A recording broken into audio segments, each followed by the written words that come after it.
Hummingbird নামে একটা পাখি আছে, নর্থ আমেরিকাতে পাওয়া যায়, পৃথিবীর সবচেয়ে ছোট্ট সাইজের পাখি।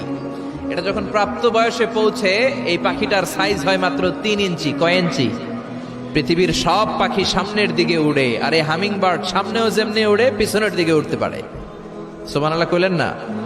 এই পাখিটা প্রতি সেকেন্ডে তার পাখা ঝাপটায় 80 বার। কয়বার? আমি আপনি আমাদের হাতগুলো 1 সেকেন্ডে ঝাপটাতে পারবো কয়বার? 4 বার, সবচেয়ে বেশি হলে 5 বার। আর এই পাখিটা প্রতি সেকেন্ডে তার ডানা ঝাপটায় 80 বার। চিল্লায় এখন সুবহানাল্লাহ।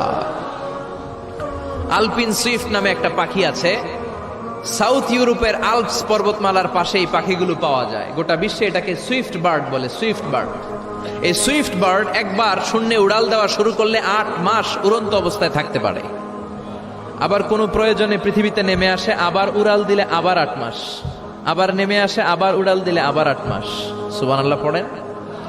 হোমা বার্ড নামে একটা পাখি আছে, যে পাখিটা উড়ন্ত অবস্থায় ডিম পেড়ে দেয়, আর ওই ডিম জমিনে পড়ার আগেই উড়ন্ত অবস্থায় শূন্যে থাকতে ওই ডিম ফুটে বাচ্চা বেরোয়, ওই বাচ্চাও আবার শূন্যে উঠতে শুরু করে দেয়। এজন্য রব্বুল আলামিন বলেন, আওয়ালাম ইয়ারাউ ইলাত তায়রি ফাওকাহুম সাফাতিন ওয়া ইয়াকবিদ মা ইউমসিকুহুন্না ইল্লার রাহমান ইন্নাহু বিকুল্লি শাইইন বাসীর।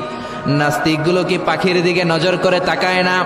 কেমন করে তাদের উপর দিয়ে পাখাগুলো মেলে দিয়ে তারা উড়ে বেড়ায়। সাফাতিন ওয়া ইয়াকবিদনা, পাখাগুলো ডানাগুলো মেলে দেয়, আবার ডানা ঝাপটায়।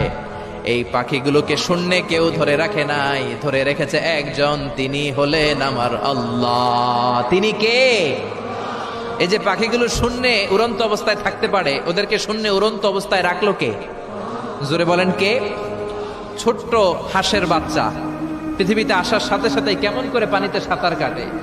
কে এই হাঁসের বাচ্চারা শিখালো যে তোর ডানা ঝাপটাতে হবে, পা নাড়াতে হবে? শিখালো কে? গাভীর পেট থেকে বাছুর বের হয়েই গাভীর ওলানের মধ্যে ঢু মারে। কে ওরে শিখালো ওই জায়গায় ঢু দে, ওইখানে ঢু মারলেই তোর রিজিক বেরোবে? কে শিখালো? সুবহানাল্লাহ কইতে মন চায় না? এজন্য আল্লাহ বললেন, ওরা কি পাখির দিকে তাকায় না? পাখির দিকে তাকালে তো পৃথিবীর কোন মানুষ নাস্তিক থাকতে পারে না। পাখিকে আরবিতে কি বলে বলেন তো দেখি? হ্যাঁ, কি?